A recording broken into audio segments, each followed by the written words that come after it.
Salamat sa Diyos panibagong pagkakataon naman natin makapagbahagi ng mga salita ng Diyos. Higit sa lahat, lalo nitong mga panahong ito na kung paano maraming tao ang inaalala ang tungkol sa kabutihan ng Diyos na kanyang ginawa. Nang suguin niya ang kanyang buktong na anak, ayon sa Romans chapter 5 verse 8. But God commended His love toward us, in that while we were yet sinners, Christ died for us. Na dito, ating titingnan ang kadahilanan bakit namatay ang ating Panginoong Kristo. Now, ang topic na aking gustong ibahagi sa inyo is Jesus died to restore us.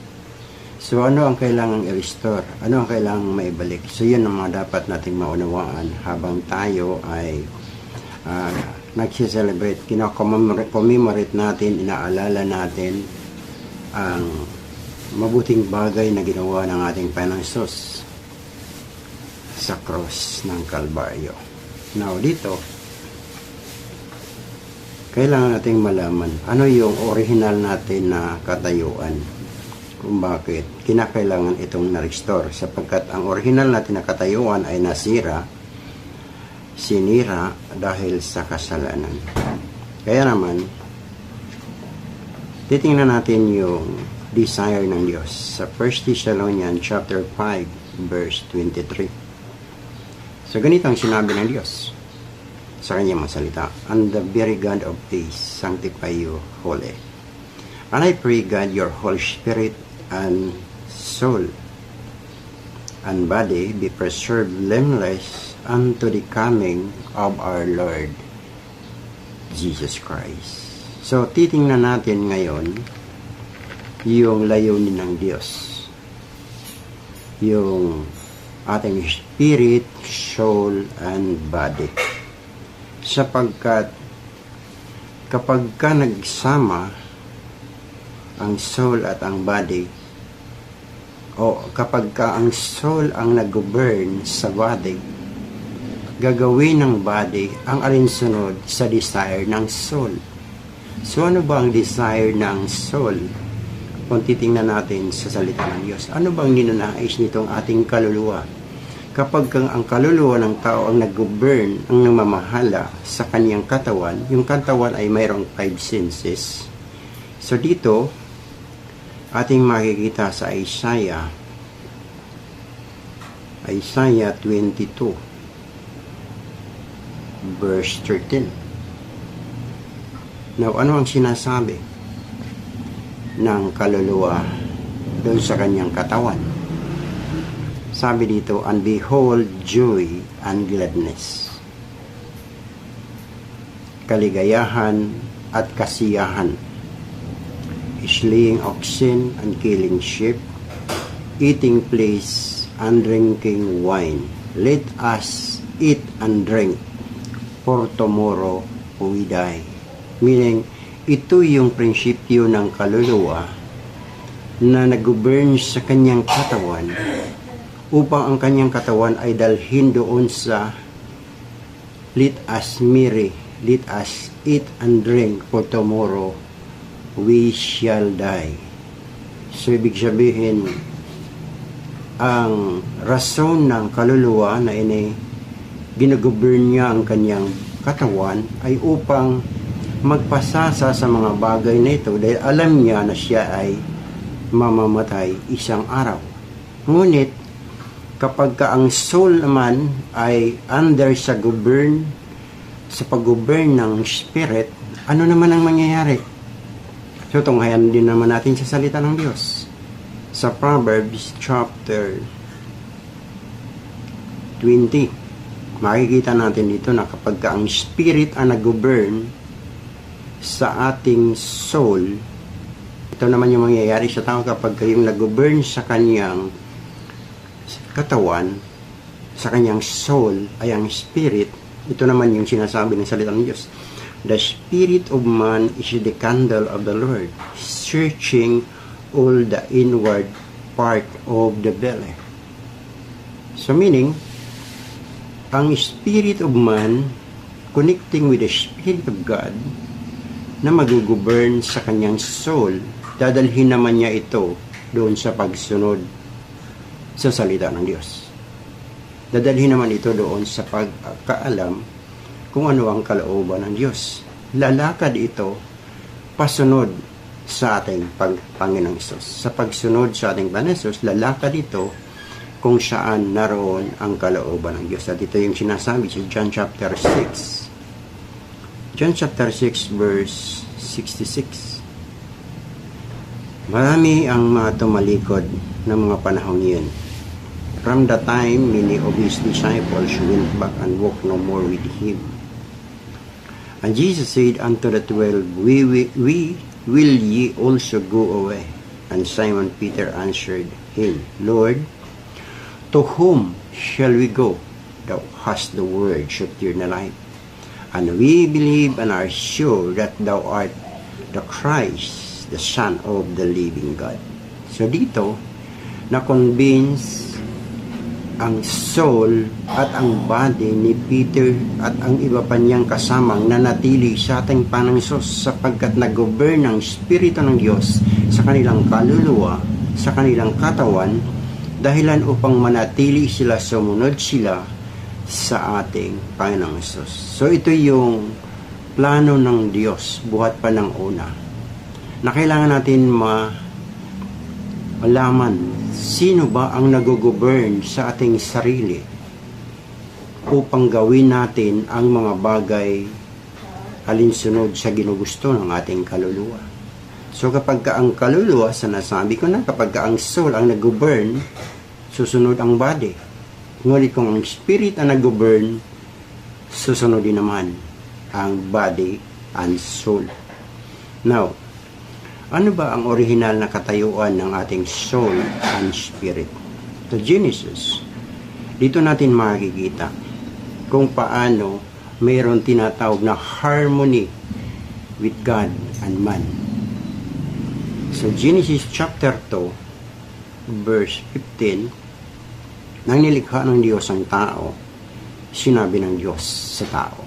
Meaning, ganito ang sinabi ng Diyos. The Lord God took the man and put him in the garden of Eden to dress it and to keep it. And the Lord God commanded the man, saying, Of every tree of the garden thou mayest freely eat, but unto the tree of the knowledge of good and evil thou shalt not eat of it, for in the day that thou eatest thereof thou shalt surely die. So, ang plano ng Diyos, mabuhay ang tao, magpasalangan. Ngunit nagbigay siya ng warning sa kanyang free will. Na kapag ginamit ng tao ang kanyang free will na hindi naka-align sa Espiritu ng Diyos, mamamatay ang tao. Then, ito yung soul and spirit. Communication between soul and spirit, sapagkat ang tao na nilikha ng Diyos ay naging living soul. Ito ang sinabi ng Diyos sa Genesis chapter 2 verse 7. And the Lord God formed man of the dust of the ground and breathed into his nostril the breath of life, and man became a living soul. John chapter 4 verse 24, God is a spirit, meaning God and soul communicating each other in the Garden of Eden. So nag-uusap, nakipag-usap ang Espiritu ng Diyos, ang Diyos sa kaluluwa o sa soul ng isang tao. Ngunit anong nangyari sa pag-uusap na ito? Nang ang soul naman ay mayroon siyang narinig, at sa pag-aakala ng soul ay maganda ito para sa kanya, magiging siya ay siya. Ibig sabihin yung kanyang free will, yung kanyang kagustuhan, inattract ng kaaway upang baliwalain ang law of the spirit. Ang law of the spirit is, once na kumain ka ng ipinagbabawal na sinalita ng Diyos, ay sigurado. At ang nangyari, man breaking the law of the spirit. So dito, anong ginawa niya? Punta tayo sa Genesis 3. Genesis 3, verse 1 to 8. Dito nangyari yung ang soul ay inauthorize ng diablo na mag-govern. Sabi dito, Genesis chapter 3 verse 1 to 8. Now the serpent was more subtle than any beast of the field which the Lord God had made. And he said unto the woman, Yea, hath God said, Ye shall not eat of every tree of the garden? And the woman said unto the serpent, We may eat of the fruit of the tree of the garden, but of the fruit of the tree which is in the midst of the garden God hath said, Ye shall not eat of it, neither shall ye touch it, lest ye die. And the serpent said unto the woman, Ye shall not surely die. For God doth know that in the day ye eat thereof, then your eyes shall be opened, and ye shall be as gods, knowing good and evil. And the woman saw that the tree was good for food, and that it was pleasant to the eyes, and a tree to be desired to make one wise. She took of the fruit thereof, and did eat, and gave also unto her husband, and her husband with her, and he did eat. And the eyes of them both were opened, and they knew they were naked, and they sewed fig leaves together, and made themselves aprons. Verse 8. And they heard a voice of the Lord God walking in the garden in the cool of the day. And Adam and his wife hid himself from the presence of the Lord, God amongst the tree of the garden. Now, dito na, nagkaroon ng another communication upang i-empower ang soul to govern, upang ang kanyang body, to govern the body, to submit the body unto her soul, unto their soul.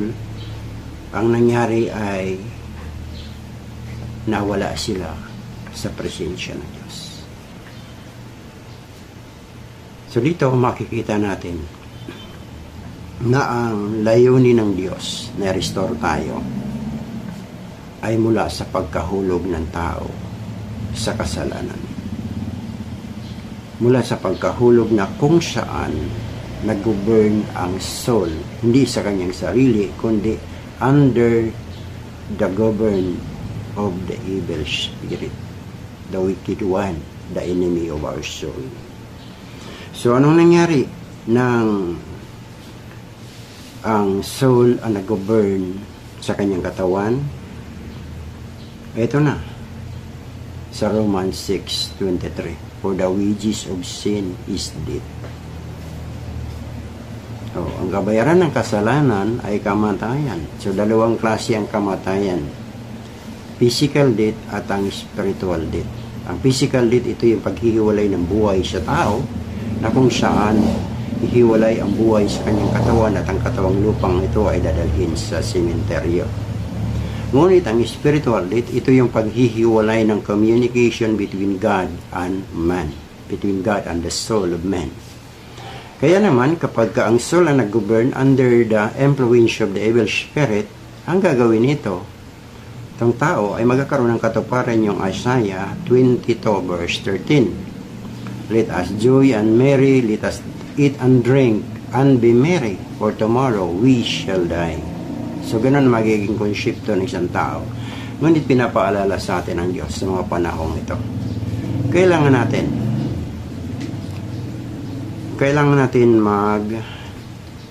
muni-muni, magnilay-nilay sa mga dakilang bagay na ginawa ng ating Panginoon sa mga panahong ito. So, kinakailangan magkaroon ng balik tanaw tayo sa ginawa ng ating Panginoon. Jesus died to restore us, not just to forgive us. Pwede tayong patawarin, pwede nating tanggapin ang kapatawaran, pero muli tayong magkakasala dahil hindi natin alam ang divine purpose ng Diyos sa kamatayan ng ating Panginoon. Jesus died to restore us. It is a divine purpose for us na minsan tayong nawalay sa Diyos at muli ang Diyos binabalik tayo sa pamagitan ng ating Panginoon Jesus. Kaya nga pag nag-synchronize na, meron ng unity in the spirit, unity in the soul, spirit, soul, and body, na sinasabi sa 1 Thessalonians 5:23, magkakaroon ng katuparan ang John chapter 6 verse 69, 68 to 69. Nasabi dito, to whom shall we go? Thou hast the words of eternal life.